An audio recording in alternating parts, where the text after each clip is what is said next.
So I just wanted to give everyone a quick introduction of you, if that's okay, Ethan, just so they know who you are and why we selected you to cover this particular topic. So, Ethan is the Chief Motivation Officer at the Chazin Group. After spending more than 20 years working in corporate leadership roles, helping companies to implement empathetic, emotionally intelligent, pro-employee cultures, Ethan launched his own consulting practice in 2010.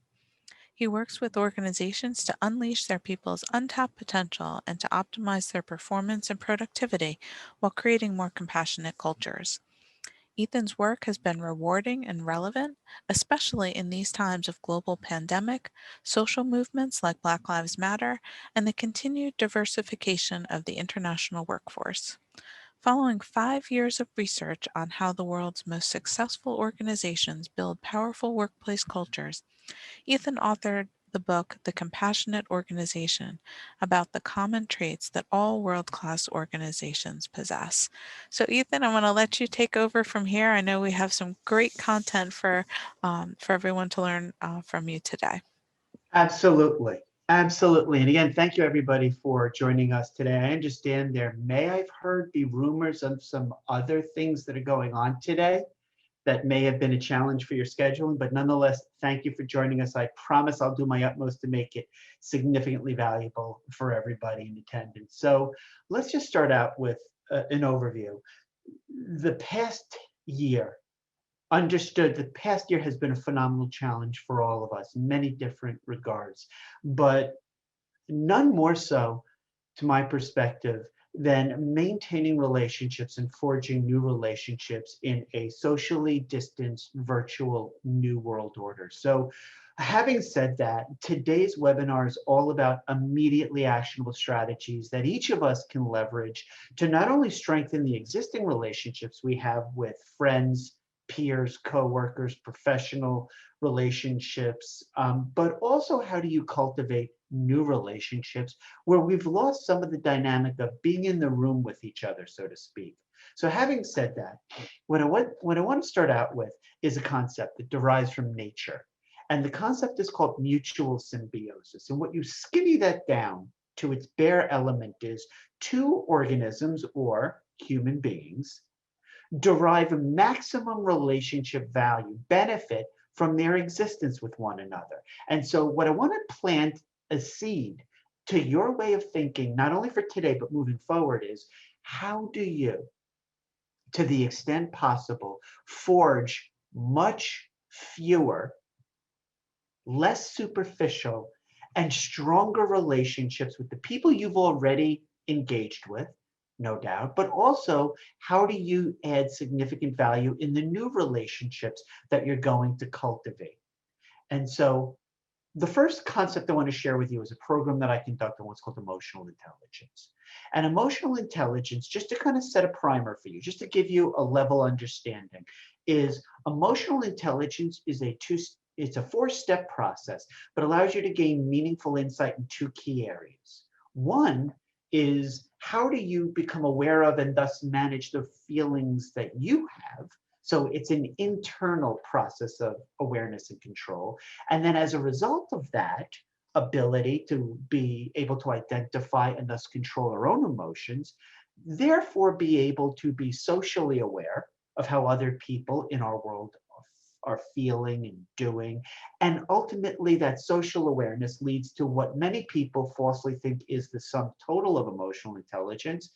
It's called social management. And that's the end result of this constant dance that we do inside our own head of how am I feeling? And then once you are able to honestly address that, how do you manage those feelings? That's step two is self-management. To step three, being able to take a more empathetic view of how other people around us are doing with a view towards that last stage, that step four of managing those relationships. So emotional intelligence is a prerequisite for positive, constructive, mutually symbiotic or therefore beneficial relationships. So I just want to frame that.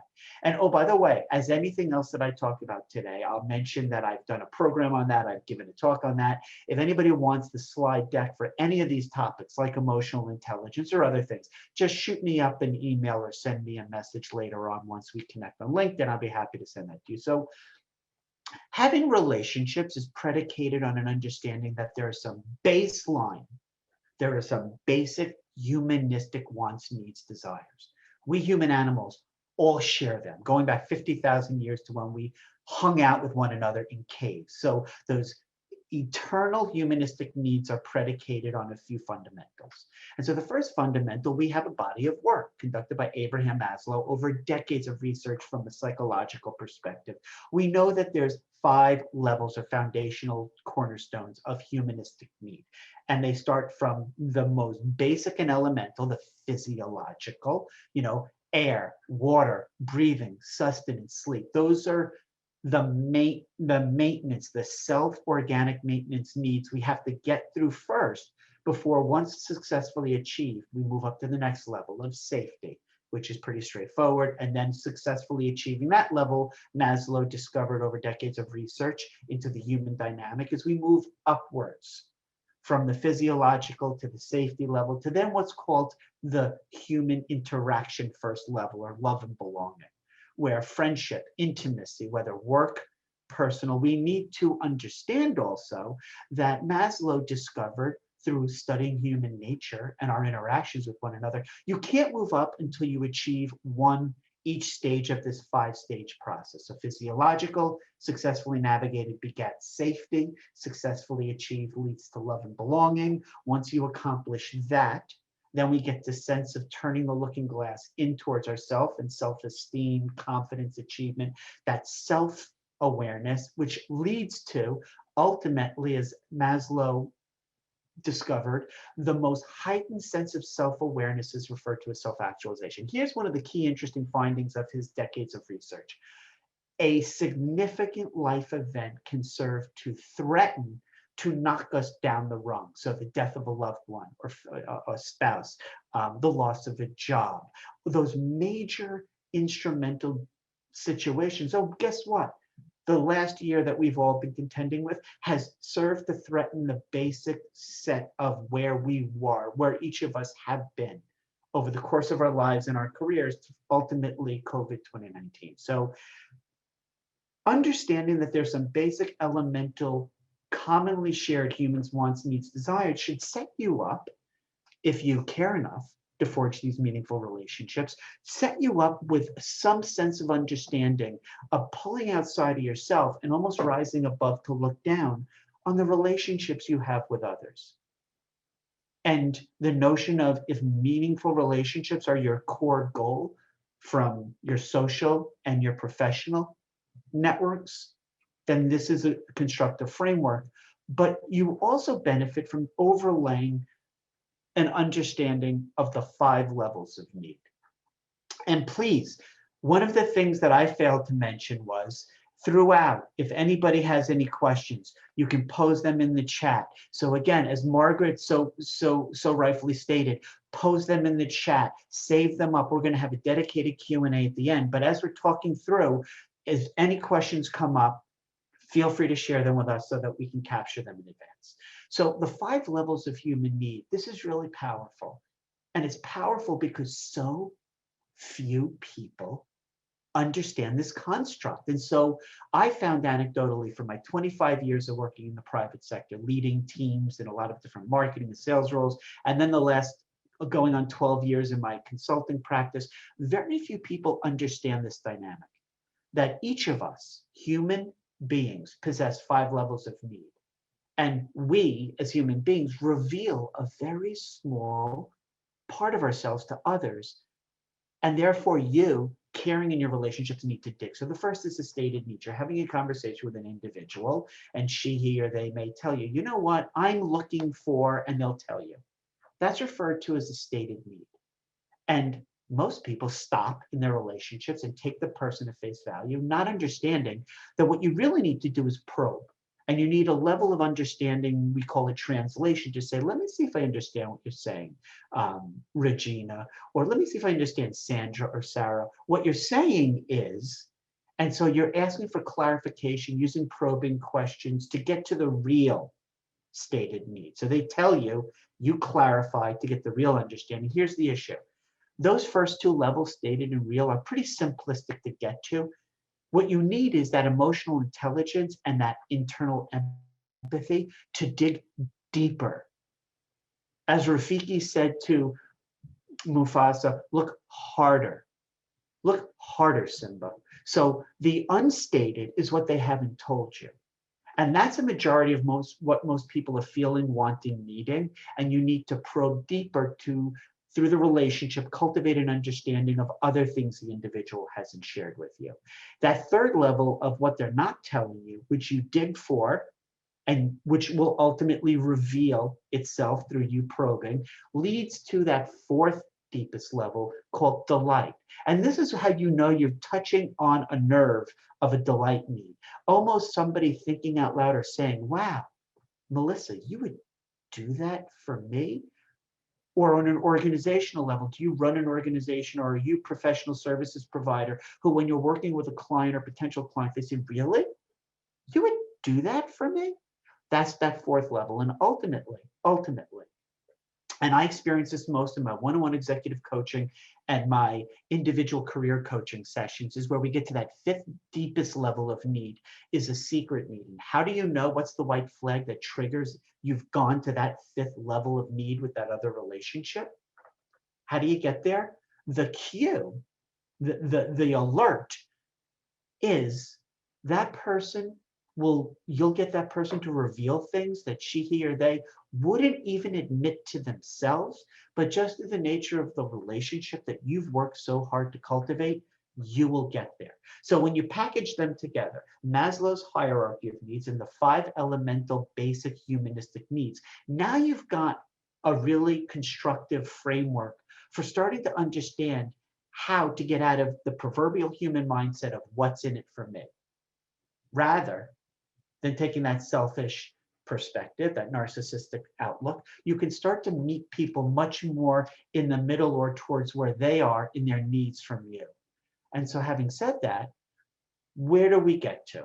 My question for you as another takeaway, and as my thank you for attending today, each and every person can definitely have a one-on-one complimentary coaching session with me so we can dive deeper. But the deeper level is, are you indispensable to your network, to the groups that you facilitate, to your clients, to your existing coworkers, friends, family, all those social and professional spheres of influence? How are you indispensable? Because what we get out of our relationships is completely dictated by what we invest. So to that extent, how often do you, to what degree do you share information, share articles, let people know about upcoming events, make introductions where you are a facilitator? Have you gone out on your own and started your own LinkedIn group, meetup group, your own professional networking group? Those are key indicators I find when I'm auditing somebody's relationship activity, the extent to which they're being superficial versus they're being really, really meaningful. Other areas that I would ask, and I know some people feel uncomfortable about considering themselves to be a brand, but we are all brands in terms of we're a set of solutions to the problems that people we work with encounter. So to that extent, how are you promoting and building out your reputation, your brand? Become a subject matter expert. Have you written articles on LinkedIn? Are you published? What's your unique value proposition? Meaning, if I were to look at your resume or your professional bio on LinkedIn, it would take me 2 seconds to figure that one out. What's your personal mission statement? And if you want, I can send you my ebook on writing them and crafting a compelling personal mission statement, which is your 1-sentence articulation of your unique value proposition. Think about yourself as a set of features and benefits. What value do other people get from their relationship with you? And that's a really excellent way to frame how you build out your reputational brand to add value. Have you ever participated, or do you plan on participating in 2021 on virtual conferences as a keynote speaker, serve on panel discussions? What industry events do you attend, if not in person, then virtually? Nobody cares what one has to say about themselves. Self-aggrandizement is not the goal. Rather, you want to be able to point to a set of client testimonials or recommendations you've received from peers, coworkers, existing clients, old clients, and those are your recommendations. So I would say that if you're going to do an audit of your own brand reputation, start with your LinkedIn profile and take a look at your recommendations. Go to your website. Do you have a website where clients have video testimonials or recommendations they've given you? Or your online company listing directories where employees, past and present, have talked about your organization. And then once you build out this online and set of client and relationship testimonials, recommendations, you should be monitoring what everybody out there is saying about you. So at least on a monthly basis, you do a search on your name and your company name, Google, Bing, and Yahoo, and you're constantly monitoring and, if needed, defending a reputational brand. Do you do that? Do you do that on a regular, recurring basis? There's a need to. So what would be, if I were to say to you, here's the benefit of attending today, what would be your strategic plan? Because again, a plan that's not written down is a dream. So what's your documented plan or set of processes and strategies around identifying, describing, finding, reaching out to, establishing, and maintaining relationships built on mutual benefit and trust and empathy? Well, here's your plan. I'm going to walk you through what it would look like. So as we head into the year of 2021, where we lived with and dealt with this past year, and we still see the vestiges of getting through the dark to reach the light at the tunnel this year, who do you want and or need to be connected with? See, when I get invited to, and I stopped going to so many bogus networking groups where people jump on Zoom and they give their elevator pitch, you shouldn't be talking about your elevator pitch. You should be talking about what do you need help with in terms of who you're looking to meet and who can you introduce other people to. So who do you want or need to be connected with? That's the question. And so what you're going to do is, in creating an avatar, it literally almost a detailed composite characteristic sketch of an ideal connection. First, what are your business, career, professional goals this year, your business plan, and how do your business plan goals map to your relationship goals? One thing I would say, and let me know if you want me to send you a Styles at Work self-assessment that I use with the Goldman Sachs 10,000 Small Businesses program, but do you know what your style is in terms of your human interaction? And oh, by the way, do you know what the four characteristics are of that assessment in terms of who you ideally map to and who are the kinds of relationship characteristic personalities you struggle with? Think about where you need to go this year in terms of relationship cultivation.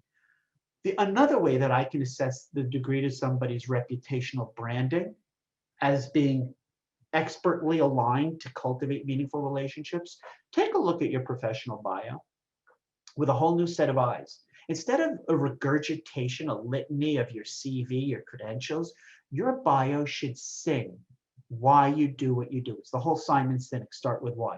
Why did you choose this path in your career? Why did you start this business? Why do you work in this industry?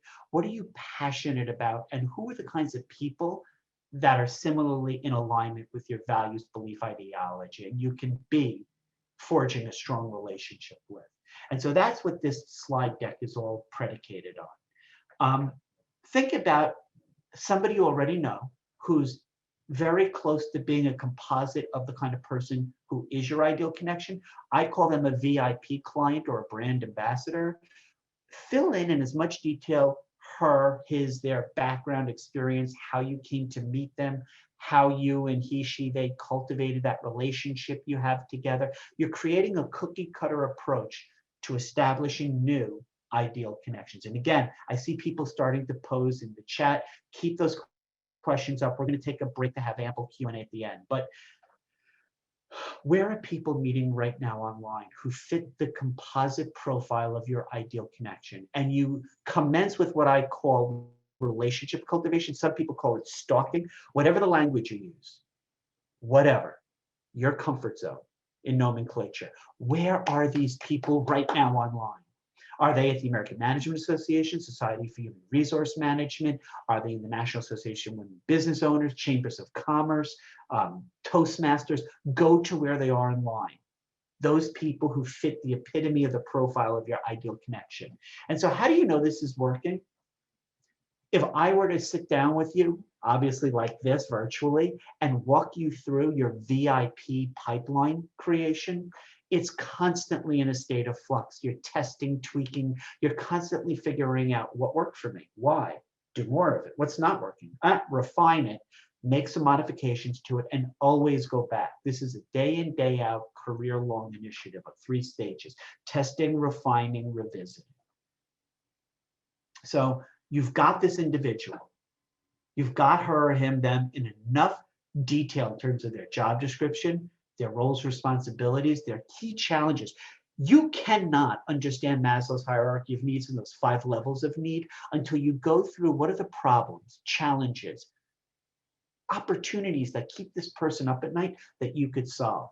What organizations, associations, affiliations do they have? What industries do they work or have worked in? Again, this is a lot of work. It's a lot of work. Why do it? It's a rhetorical question. Because rather than have superficial X thousand number of relationship connections in LinkedIn, I'd rather you have a handful of people who are your VIP brand ambassadors. They were your apostles who not only sing your praise and look out for new business for you, they're there for you in times of crisis. And how do you cultivate those apostles? Through constant relationship cultivation. So I know that this is a lot of information to gather, but the beauty of this is you're not doing it just at the beginning of the relationship where you're reaching out to them. You're doing it as you're cultivating a relationship which is predicated on trust, caring, empathy, and therefore you're going through the levels of need as you progress in that relationship. And so you should wake up every day almost if you're thinking, who do I need to cultivate today? Who have I not checked in with? Who do I need to continue to add value to? And if you think about this, what I'm defining, which you already know intrinsically you can do more of, is how do you maintain a strategic strategy of relationship cultivation and maintenance? And so you can see all the details, and I'm not going to bog down in the rest of this ideal target profile, but this is just the dossier of the kind of information that allows you to navigate from the superficial stated needs that they say to the real needs you understand, all the way to those deeper level, to the unstated, to the delight and the secret. So we're going to go through this. And again, this is a plan. So you're going to start to document this, which supplements your strategic business and career goals for this year, is those relationship cultivation plan. This goes in concert with those business strategy documents. And just, I'm going to move on. But here's the takeaway. What has worked with you before in terms of relationship generation? What do you want to do more of to refine and revise your strategy, to do more of what's working and find new things that work moving forward? And so here's my suggestion for you. We can't meet anymore, at least right now, for the foreseeable future, together with people face to face. We're going to do it face to screen. So virtually, your ability to research individuals and engage with them, whether in a group setting, at a meeting, or one-on-one, the beauty of this today and me walking through these strategies is they're replicating what's already worked for you in the physical world. When you would go out and meet people where there was no COVID, you could still do this online. And the first major step is do this research. You should have clear eyes, clear focus on how to go about researching somebody's background so that you can achieve what I started with today. I referred to as, you may recall, that term from nature, mutual symbiosis. It's predicated on the care that you give to research people before you engage with them. So the first is, let's say you're going to attend a webinar and you have a list of registrants. So if you're going to go to your, let's say you belong to a professional association, you're going to attend a virtual conference. The organizers, the hosts, have a list of registrants. So you're going to ask for that in advance and cull through to identify those few people who most closely match your ideal relationship background, and go dig through their LinkedIn profile, if they're in an organization, their company's bio page. If they're their sole practitioner, look at their website, look at their YouTube channel, et cetera, et cetera. Where did they go to school? Where did they matriculate? Who are they affiliated with? Get as much detailed background as possible. Send them an invitation, which is customized to connect with you on LinkedIn. Why do you do all this? Because you're preparing for when you speak to somebody to throw in bits and pieces of what you gained in your research on them into the conversation as a specific strategy to bring their guard down. Let them know that you cared enough about this relationship at the very beginning to have done research. I'm going to ask you a hypothetical. You know, when you meet somebody or a group of people for the first time, and it's clear within 3-4 seconds, they have no idea who you are, what you do, or even as you tell them, they either forget, they're not actively listening and engaged. Those are what we call Machiavellian narcissistic sociopaths. In other words, their relationships stilted. You want to do all this background research so that you can throw out that you cared enough about them, that there was a strategic rationale why you're reaching out to them in the first place. So this is the research you're doing. And then ideally, if this is in advance, you're doing research to going online to meeting a group of people or having an initial consultative one-on-one with somebody, send them an invitation to connect with you first on LinkedIn. And I'm going to go back to LinkedIn over and over and over again. For those of you who maybe are optimizing your LinkedIn experience, it doesn't have to be the paid version. It can be the freebie version.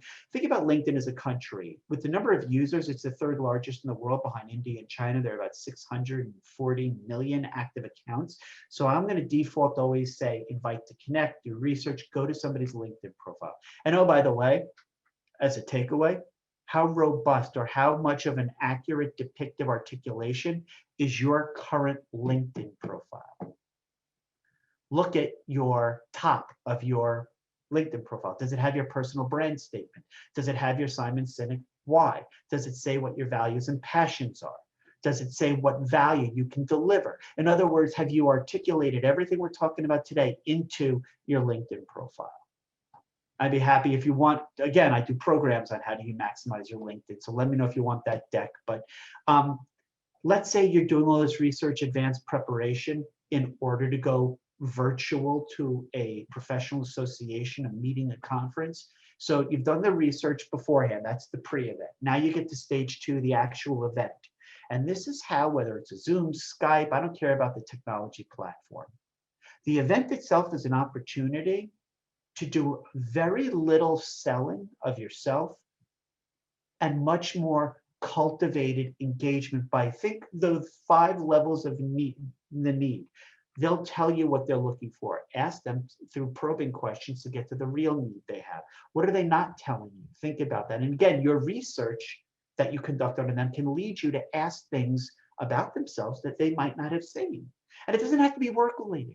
It could be, I see that you have a passion for horticulture, or you're fascinated with the weather and weather trends, or you love to do whatever. That research that you use came up when you're actually face to face on the screen with them by asking questions to get them to their unstated needs, wants, desires, which will enable you to start to think about how to deliver delight needs, which is the 4th level down, all the way to that 5th level, which is the secret needs, which only comes through relationship cultivation over time.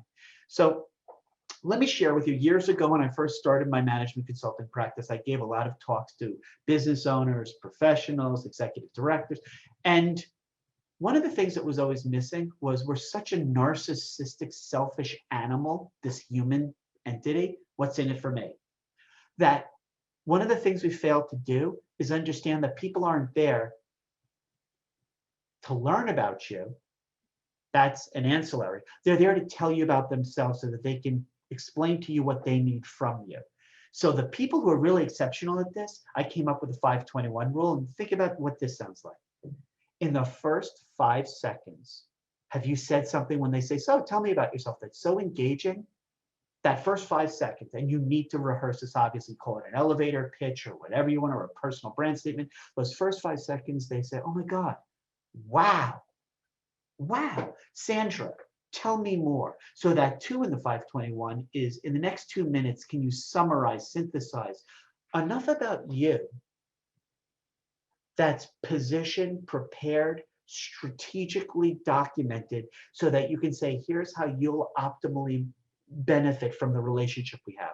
The 1 in the 521 is, you and I both know, whether it's a 1 hour or 2 hour meeting, you don't have a lot of time when you're trying to meet a lot of people. So the 1 is either through the chat or through messaging in that online virtual networking platform to suggest we should have a one-on-one afterwards to get to know each other.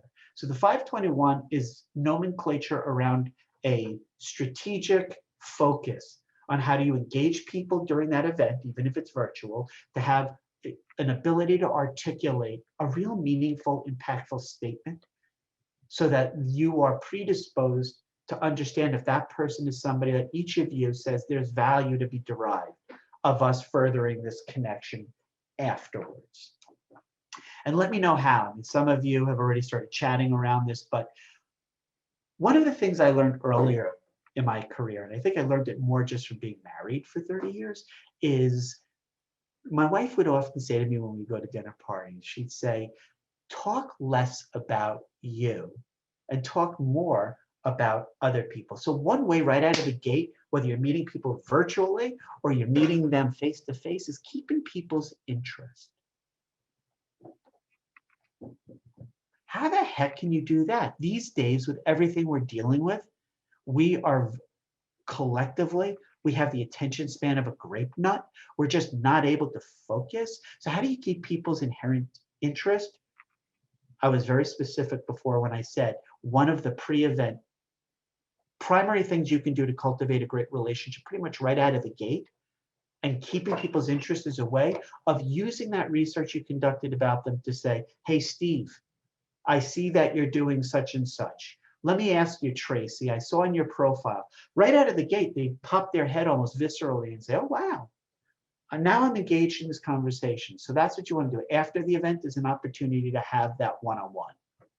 So if you haven't invited that individual to connect, you didn't know that they were going to be attending, you met them for the first time virtually during the event, the post-event step 3 in this process is to reach out to that person. And the rule is, because we're all so overwhelmed right now with what's going on, the rule is certainly no more than 48 hours or 2 days after the event, but ideally within the first 24 hours so that you can get to the front of the line of people who are really interesting, have great backgrounds that you want to reach out to and have a conversation with. The next steps on engaging with people virtually, whether you've known them for a while, whether you haven't seen them in a while, you've met them, never met them before, the next steps of re-engaging people are to get that one-on-one. It's not about selling. God, I can't tell you. I've been so turned off. I don't know about you all, but I've been so turned off over the past few years about people, the software salesman. You want to buy some software, I disengage from things like BNI. I'm very selective about chambers of commerce. I don't do them anymore because everybody's approach is buying what they're offering. They're getting big. No, this whole webinar today is not about selling your stuff. That's an outcome. That's a result of you investing blood, sweat, and tear equity from a relationship perspective to truly get to know somebody. What are her or his challenges, wants, needs, desires, fears? What's keeping them up at night? Obviously, sending thank yous, that's a start. But again, it's not about selling. The outcome, the sale, is a successful acknowledgement on both parties that you and I both bring things to the table. I, in this instance, bring things that you are looking for, needing, but in return, that comes out of a relationship. And then the other aspect is when you're going through that Maslow hierarchy of needs and those 5 levels of human needs that we all have, Once you go through that, you're in a much stronger position to share information, give advice, facilitate connections with other people in your networks. But it's all about giving, to quote Ivan Meisner, who founded BNI, givers gain. So do you remember, I don't know if any of you remember, there are quite a few of us, do you remember this thing? It's a smartphone in terms of processing power, it's a supercomputer, but it's also a phone. Why not re-engage people in your social and professional networks to actually call them? And the call is predicated from a humanistic, I haven't heard from you in a while. Hey, Scott, it's been a while. I haven't heard from you. Just checking in to make sure things are okay. And it, again, forget about the work if you can. How are they doing? Are they safe? Are their kids back at home? Are they going back to school? Really think from a relationship perspective. It's the golden rule, do unto others. This video conference, obviously this is not a video conference because of communication style. It's me talking out to you all with very little interaction. But for those opportunities you have to do video conference as that way to virtually connect, understand that there's some best practices around it and use this as an opportunity to say, even if I'm pathologically introverted, if I'm shy, there are ways to do this face-to-screen engagement so that you can video conferences if they're almost there with you. So that's what I wanted to share out. And if you're interested in learning more about this, I can walk you through some strategies that I've mapped out. But I don't know if you all remember a few months back when the US Postal Service was front and center, there was like a target, a laser scope rifle on the US Postal Service. And so there was this almost pathological fear of using our Postal Service. But remember mail? It's an golden opportunity to drop handwritten notes. Thank you, blank cards, congratulations. It's a way to touch point. Your relationship is a touch point. And so the numbers of touch points are different ways to interact with people. What I'm saying to you is something about your brand, and it's your personal brand vis-a-vis your relationship reputation. Now, I spent my career in marketing. My MBA is in marketing. I teach at 8 colleges and universities in marketing classes. So when I tell you what the definition of a brand is, understand that I have a little bit of thought process around this. But a brand can be synthesized down to one elemental definition when it comes to talking about you, me, each of us, and our relationships. And it's that. What you see on your screen. A brand is a promise that every encounter that the people who are meaningful in your life, socially, personally, familial, professional, coworkers, any group of stakeholders who interact with your universe, every interaction they have with you is memorable, invaluable, unique. Now, you may be saying, wow, that's virtually impossible. Well, it doesn't have to be all the time, but it can be your aspirational goal. What's your impact on those around you? Have people who have interacted with you, have they benefited from the mere relationship coexistence they have with you? And that's a rhetorical. I want you to think hard about that because you're turning the looking glass inwards. You're not saying, what am I getting from them? You're saying, what am I giving to them? And so the other day I posted on LinkedIn, I said I was so excited to be celebrating my 12th year anniversary of being on my own. And some of the comments that came back were really interesting. That's one way that you, whether you're a consultant or whether you run your own business, you can reach out to your network and say, I want you to know I appreciate our relationship and I value it. And to that end, I'm curious, how can I be more helpful? What have I done that's added value in our relationship? Again, that's the clinical definition of a brand from a personal perspective.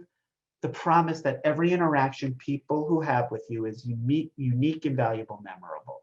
And understand, this isn't about what I think about myself. It's not about what you think or Margaret thinks about herself.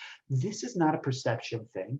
Ask a representative few people, 5, 6, 7 people. Ask them, if you had to describe me and our relationship together with one word, what's the adjective? or 5 adjectives you would use to describe me.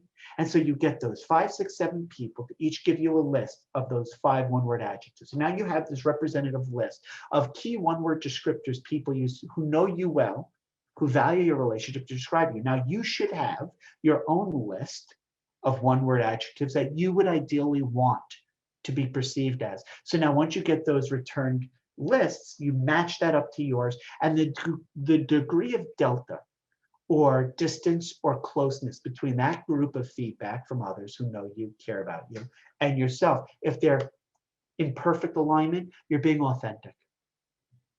You're being authentic in the relationships you've cultivated that matter most to you. However, conversely, if there's a significant delta or degree of difference, that's not a negative. It's just reflective of an opportunity to have improvement. So let me say this to anybody. We've got what, 50 some odd people on today's webinar. Let me ask you a question. Is your job, your professional responsibility to cultivate relationships vis-a-vis selling? Maybe in the 20th century, you knew of something called a sales funnel. That's dead. COVID killed that. Because we now need to rethink and strengthen the relationships we have with people that we may have taken for granted, that model is 20th century, it's the past. Instead, I want to introduce you to what's called the relationship funnel. And this is a fundamentally, it's not wordsmithing, it's not changing language, it's a fundamental difference in approach to relationship. So in the first, from the sales perspective, you're selling your products or services, right? You're generating revenue. That's gone. Nobody right now wants to be sold to. We want people who are there for us and nurture stronger relationships. So the relationship funnel, think about it this way. Start with the people you already know. So Margaret asked me to structure today's webinar twofold. People we already know that we're building stronger relationships, and people you may not know yet. Regardless, the methodology we take is fundamentally the same. The first is you start with who are the very important people professionally in your business, in your personal life. They know you. Now, through cultivating this relationship deeper, making it stronger, they go from knowing you, being aware you exist, to liking what you're all about. And that comes through you investing in that relationship, to the ultimate goal of getting through the funnel of a subset of people who know you, and then a fewer number who really like you, to an even smaller number who trust you. Those are the people that we call our brand ambassadors. They're the ones who give you most of your business as clients. They give you new business. They refer other people to you. They give you advice and counsel. They're coaches or mentors. They give you guidance on how to improve your website. They give you tips. They share things with you. Those are the people that you want to maintain the relationship with. Now, how do you categorize them? And let me know if you want this spreadsheet. So actually, this is a little outdated. This should be 2021. But concept is this. You read across this spreadsheet, the columns which are labeled, these are relationship touch point activities. So you send them an e-newsletter, you call them, you have a one-on-one, you introduce them to somebody, you sign them up as a client. Every connection in this 365-day-a-year relationship cultivation journey has a point value you've assigned. So if somebody signs up, subscribes for your newsletter, that's a 1. Somebody gives you business, that's a 10. And if you look, if you aggregate all the way from left to right, you can do a total for all those columns. And each of those individuals now has a point value. And you can sort this based on highest to lowest. And you can sort it on any, but the point is, you can now visually depict those people in your VIP funnel in terms of value to you through that relationship that you've cultivated over time. And I hope this makes sense. But the point is to get people who are aware of you, to people who like you, to people who have done business with you once, to people who have done business with you a few times, to people who are your advocates. You're creating an army, and the strategies that go into building an action plan around cultivating an army of apostles or VIP relationships, those people who would go through burning walls for you. And they're not going to be everybody. They're going to be by necessity and by the sheer value of what a VIP is. They're going to be a very small subset of your social professional relationship networks. They're your go-to people. So as you're starting to take away from today's strategies on how to implement some of this stuff more strategically, Start with your VIPs. And the whole point of apostles is they're your army of people who are there for you. And very quickly, I know that we have very little time left, but I've got a lot to go. And so let me know if you also want the PowerPoint from today or on any PowerPoints on programs I've developed for people who are responsible for generating business. So I'm going to talk a little bit about client relationships. What we know through decades of research is that people who are tasked with being servants who provide services to others, we fall woefully short in terms of delivering value to our customers. How do we know? I'm going to walk you through this. So when you take a research survey, people will tell you, remember those stated needs? Remember those? They'll tell you up front, this is what we want out of our relationships. Look at this. These are fairly consistent, general, universal human wants, needs, desires. Treat it with dignity. Be assured the problem will be repeated. But look at what people are saying they actually receive in their relationships. What the heck? Hashtag WTF. What's going on where there's such a significant difference or delta between what people say they want and what people are getting? Well, clearly, Lucy, you've got some splaining to do. We've got an issue here, right? A fundamental disconnect. So Bain & Company, going back a few years, a survey found that only 8% of companies deliver superior customer experience. But when they were asked to rate themselves, 4 out of 5, 80% thought they delivered superior experience. BS. I call foul. So we know that there's a disconnect. So just again, as you're thinking about yourself, from your relationships, from your business offerings, in terms of your organization, whether you're an individual or an organization, your pitch to other people as you're building VIP relationships is, I said it before, you have a plan where you've identified in a lot of detail who your ideal relationship target is. Get it down on paper. Your pitch, what you're looking for, your elevator pitch, is what I also call your personal brand statement. And let me know if you want the ebook on that. But you're fundamentally answering a few questions as you start to have this conversation. Who are you? What do you do and why? What's your motivation? What are your values, your belief, your ideology? And then the last piece of it is, what are you looking for in terms of your relationships? Understand, I'm going to say it again, I'm going to say it again, I'm going to say it again. WIFO, a universal relationship construct. What's in it for me? Humans are selfish creatures. So to the extent that you can be not a hunter and hunt for new clients, but somebody who's a farmer who grows the crop and cultivates relationships, is solving that what's in it for me. I'm going to go through this very quickly. Again, if you want my PowerPoint on how to develop a really, really strategic LinkedIn profile, look at your recommendations. And when you're going to meet somebody, look at the recommendations they may have on their LinkedIn profile. I think it's very telling when you go to somebody's LinkedIn profile that they have no recommendations, or the recommendations sound as if they're generically written by people who didn't really derive benefit from the relationship. I audit these when somebody asks me to give them advice on how they can be more strategic. So look at the profile on your LinkedIn. The summary at the very top. What does it say about, what have you written so that it says, wow, this person is really, really predisposed to want to be in a relationship. I'm going to go through some of this other stuff. For those who are responsible for getting clients and keeping clients, in the interest of, we have about 3 or 4 more minutes until we wrap things up. But Net Promoter Score is, if you were to ask somebody, would you refer your friends or family to me, on a scale of 0 to 10? 0 to 6, they're negative. Somebody who says 7 or 8, they're useless, they're passive. The promoter score is anybody who answers a 9 or 10 is predisposed to want to help you.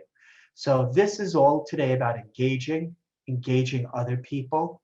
I want to leave that to you to think away, what are some strategies that you can implement more of that you're currently doing or new? How do you engage your communities, whether it's face-to-face or more realistically right now in a social distancing new world? How do you do it virtually? You volunteer your time, so you're a giver, not a taker. You can serve on panels, get more active if you're a member of a professional association or professional membership organization. Connect with other people socially, friends, family, and also peers or business relationships, less about the work and more about how are you doing? Are you okay? And the other thing is coaching, mentoring. There are people out there who are struggling. We're in the middle of a depression. We're not seeing anything like this in terms of people being kicked out of their homes, people losing jobs. And I'm not just talking about high school and college students. I'm talking about people all the way up the spectrum in their 60s and 70s. So coaching, mentoring at any age is how can you be of purpose to those people in your social and professional communities? So, Margaret, I'm going to give things over to you. I know that we're hitting our end date, but I want to capture some of maybe the questions. Great. Thank you, Ethan. We do have some questions. So before I go to the detailed ones that you have to, or the ones you have to answer in more detail, just a quick question. That LinkedIn deck that you mentioned, does that include the development of a profile? You described it as enhancing a profile. Yeah, it's start to Okay. finish. How do you construct a more meaningful profile from other Okay. people's I perspective? made note of all the things that people asked about. When you said, let me know if you wanna, I've made note of all of those and we'll include them in the follow-up correspondence for everyone who's asking for those. We'll make sure that there's information about how to get all of those things, and we'll include that in when we send out the recording email. So, all right. So a question that came in very early on was about self-confidence. Is it something you're born with or is it learned? That's the fundamental nature nurture, and I could say both. That it's one part, it's innate, it's part of whether you're an amiable, analytical driver or expressive, and then the overlay is if you're introverted or extroverted. But it can be learned. Just so that there are people here who may or may not know me, I'm pathologically introverted. So this took to be able to do this today, a lot of forcing myself to be uncomfortable, a lot of practice, and also to feel comfortable with you because of the relationship that I've been able to cultivate with Margaret. So it is intrinsically part of you, it's nature, but nurture is you can force yourself into being a little bit more uncomfortable. So whether you want less meaningful relationships with more people or fewer relationships with more meaningful people, still understand that relationships are critically important. So really think through strategically, even if you have discomfort, to be selective in how you do this.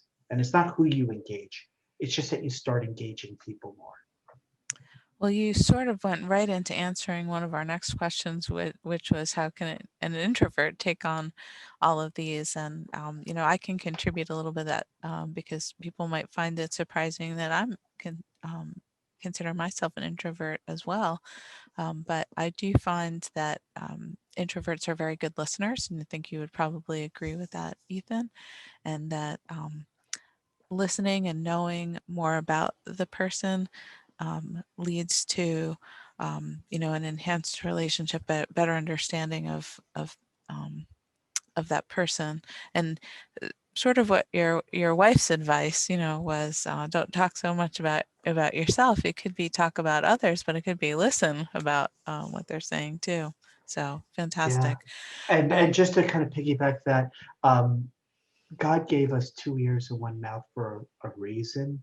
And regardless of our personality style, um, the critical thing that Margaret just said was active listening.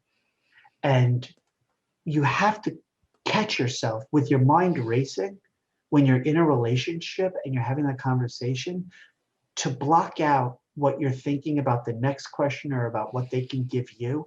And it's literally being in that moment of talking to somebody and hearing what they literally, you hang on every word. It's not easy. It's actually incredibly hard. Okay. We have someone who actually went to the chat with their question rather than Q&A, but I did find it again. Someone who has a client, but that person doesn't reply on a timely basis, and it's hard to move forward with deals. But the person posing the question says that it could be a good partnership. So how do they approach that? That's actually interesting because I do a lot of work through my teaching entrepreneurship to students, graduate, undergraduate, who are starting business enterprises, or else the work with small businesses that I provide growth coaching. The two individuals you just identified, one being more inclined to not be very proactive or as proactive as they can be, the other being more engaging, you carve out the roles that each is ideally suited for. So the one who's more engaging may be more in a client acquisition, um, new client generation set of roles, responsibilities. The person who might be a little less responsive, but more of a deep thinker, analytical listener, they can be more internal facing in their role, whether it's account management, research. So think about the nature of the roles that are required with the personality traits of the individual. And literally, we do mapping schemas to kind of lay that out, especially when there's more than two individuals. Okay, good. This is a good question. You talked about, I remember you holding up the phone and saying, "This is a phone, that's still something we can do." Um, are those calls to be sort of unexpected or unscheduled, where you would just pick up when you get the notion comes to you and dial, or do you schedule with someone? I think there's a business rationale for using the phone for a number of communication objectives. One is the check-in call, so it's not planned, but you may pick up the phone and call Joe and say, "Hey, Joe, it's been a while, haven't heard from you." Or you may have a scheduled call where somebody doesn't want to use the Zoom video feature. So it really depends on the nature of the communication touch point. I'm less concerned with the how they use it. I just want them to get into the practice of our day in, day out routine should include some time invested to reaching out. Those overtures where you're conducting an effort to connect with somebody or reconnect with them where time has lapsed. So, and we can talk to the strategy of the phone as a communication vehicle, but understand this, there's a rationale for why we use phone. Phone includes voice. Voice includes modulation, tonality. The notion of voice is it creates a deeper emotional connection as opposed to just text-based messaging.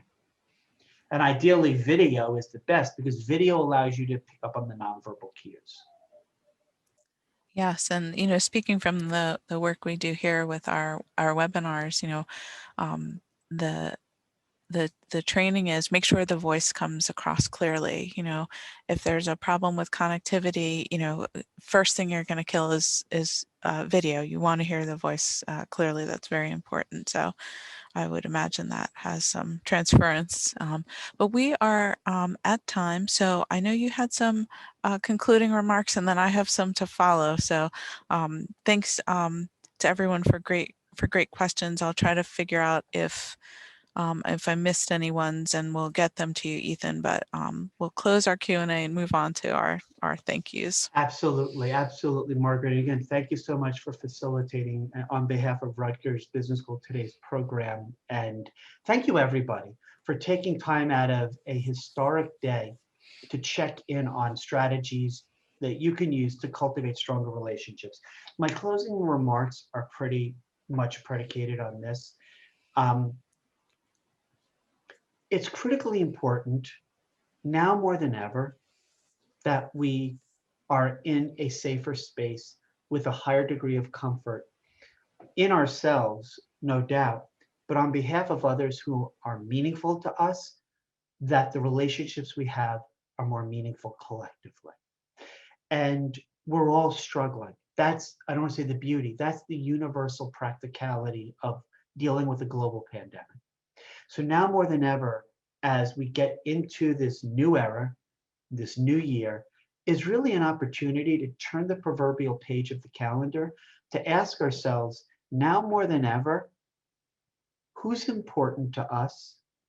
How do I define those valuable relationships? And how do I cultivate them? Because really, the old days of selling services and selling products, that's gone. Thankfully, I believe. But to get to a new norm of relationships first means that we all have to contribute to the heavy lifting. So thank you for being in the room when it happened, the room when it happened. And I'll defer to Margaret to close things up. I will not be singing any of my closing remarks, but Ethan, I thank you so much for your time. A fantastic presentation, so much content about cultivating both new and existing relationships in very challenging circumstances that we're all enduring right now. I found it both informative and fun. I'd like to thank our audience. They certainly enhanced the discussion. There was definitely enthusiastic participation in Q&A and chat. A friendly reminder as we close that the RBS Virtual Lunch and Learn series takes place on Wednesdays at noon Eastern for 2021. We're aiming for the third Wednesday of each month, and you can always visit our webpage. It's long, so those of you who have registered will receive this via email, business.rutgers.edu/alumni/lifelong-learning.